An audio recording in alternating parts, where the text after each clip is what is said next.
Mr. McKirk, while we're on the subject, did you want to share any details in terms of the attack on Camp Ashcroft and, in your judgment, who you believe was involved in that, since that was the question at hand?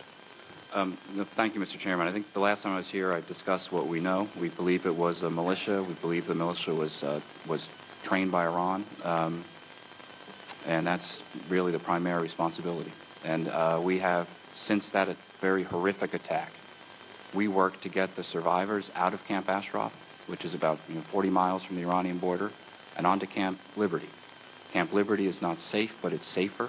We have the UN in the camp every day, monitoring the camp. And again, when I go, I try to go to the camp and meet with the survivors and the residents there. So we're doing... And you're making efforts right now to relocate the survivors? Absolutely, yes. Okay. Judge Ted Poe from Texas. Thank you, Mr. Chairman. I want to talk about what you probably thought I would talk about today is the MEK.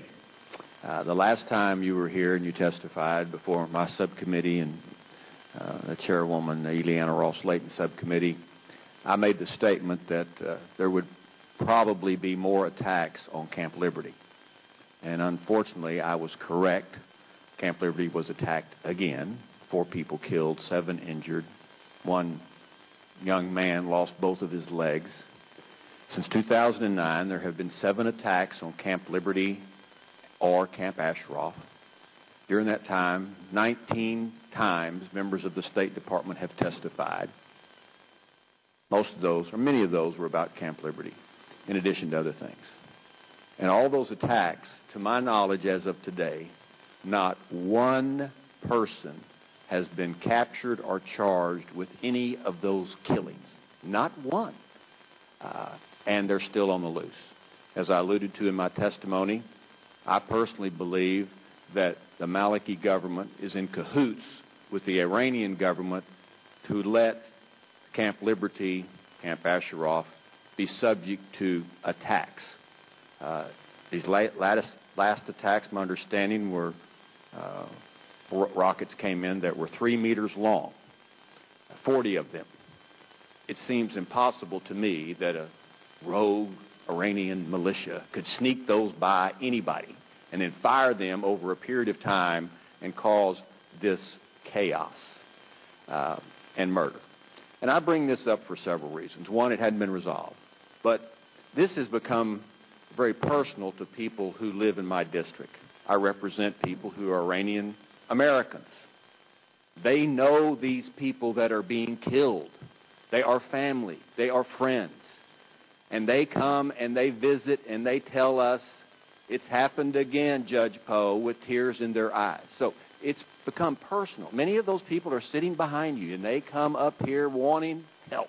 That's all they want, is the United States has, said that we promised them. They just want their loved ones safe. Safe first from the constant attacks by I believe the Iraqi and the Iranians working together. But long term, they want to leave. They want to be in a safe country. Now, when you visited, and I commend you for going to visit the camp, did you see these, what look like graves, but they are really what these are used for? The people at Camp Liberty are in such fear of their lives, they no longer stay in these trailer houses here. They have dug themselves what looks like a grave to hide in when the attacks come from the rockets.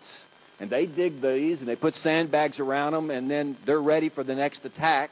They jump in these things. Some of them sleep in these things at night, even in the rain, to try to be safe. It seems to me this is a fairly tragic situation when people live like this in fear of where they are, whether it's the Iraqis, whether it's the Iranians, or both. Did you see any of this when you were there, these what they use as now foxholes to hide in from the rockets? I didn't see that particular lane, but I saw some of the bunkers at the camp. Well, I'm sure you'll see it on your next visit. But now this is what they have resorted to for their own safety. I think that is an international human rights concern. It should be. The T-walls, you mentioned T-walls are coming. I understand they hadn't gotten any T-walls today. 17,000 of them were removed in a short period of time. Now they're wanting to put them back in slowly. It's a safety hazard. They just want these T-walls to be safe. They ought to move them in now. The other concern that I wanted to mention is the resettlement issue. They want to leave Iraq. We want them to leave. The Iraqis want them to leave. The Iranians want them to. I'm not so sure what the Iranians want. But the West constantly says, because the United States has not taken any of these people, we're not going to take them either. When the U.S. starts leading by example rather than just talking about removing these people, then maybe we'll take them as well. Why haven't these folks been sent to other countries? Why haven't we taken some of them or all of them? That's my first question. And the second question is, when you visited with the survivors of the Ashraf camp attack, did they tell you who they believed was responsible for attacking them and killing their families and their friends? Those are the two questions I have. I agree with you that this is an international human rights concern. That is why, as I mentioned in my response earlier, I find it encouraging that there is now United Nations focus with a resettlement fund, a full-time person at the United Nations to focus on this issue. And as you also correctly point out, very few countries around the world, despite the international human rights concern, have agreed to take the residents into their territory. This is an international human rights concern, and it has to be treated with the utmost urgency. As you know, we are considering options to relocate and integrate Camp Perea residents in the United States in close coordination with the White House, Department of Homeland Security, and other relevant agencies. And any eligible residents would have to be fully vetted, of course, under our standards by the Department of Homeland Security. That is something that we are actively considering, I can assure you. But we also, and I would encourage those who care about the residents, as do we, to lobby other capitals around the world, given that this is an international human rights concern, to take residents into their territory. I think we have a full-time person working on it. We encourage the UN, and they have now appointed a full-time person to work on the problem. And we have a UN resettlement fund to encourage other countries to take the residents in. And we promised them that, did we not, that we would protect them and that we would take care of them back during the conflict when they were repatriated, so to speak, to the camp?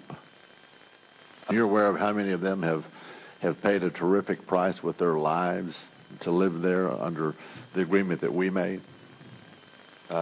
I am, sir, yes. Okay, and you're aware that they're basically having to live in graves now. We're not getting T-walls, the protection installed that they used to have. It's just unbelievable, the paper-thin walls that they're living in and the attacks that are coming from outside. You're aware of that? Yes, sir, and as I said, I was at the camp this month and talked to the residents about what it's like to live in a trailer when colleagues of yours are being killed by rockets in trailers. It's something that many of us can recall. The bad news is they've had to dig out a 3-foot wide by 6-foot grave, basically, and live in it to avoid the rocket attacks. How long does that have to go on? Should we not be pressing for aid to get them out of the country? And at best, while we're working diligently on that, should we not be getting them protection? How much longer do you estimate that going on? As I said earlier, we need to do everything we can to get them out of the country. I'm told your comments earlier, I was late from another hearing, that you made comments that the T-walls are currently being installed. That was the information that I received this morning. Okay. The T-walls would begin moving in again today or tomorrow. Would you be interested to know that we've had cell phone communication from the residents inside the camp, and that's not the case? All I can say, Congressman, my understanding was there was a decision made this morning to begin moving T-walls back into the camp. Whether or not that's actually started or not, I don't know. But I can assure you, based upon the information I've received, that we will follow up. And if, in fact, T-walls are not being moved into the camp, that'll be a very serious matter. And I will follow up with you as soon as I receive the information.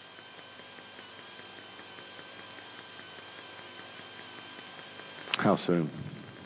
I can follow up with you the next 48 hours to make sure that T-walls are moving back into the camp. Okay. And is there a third-party verification? Because when the Iraqi government, for me, they don't have a lot of credibility. It's almost as if the residents of Camp Liberty are the enemy, and not the victims that they are. Is there a third? I mean, surely you're not saying that you're going to call them and they're going to say, of course.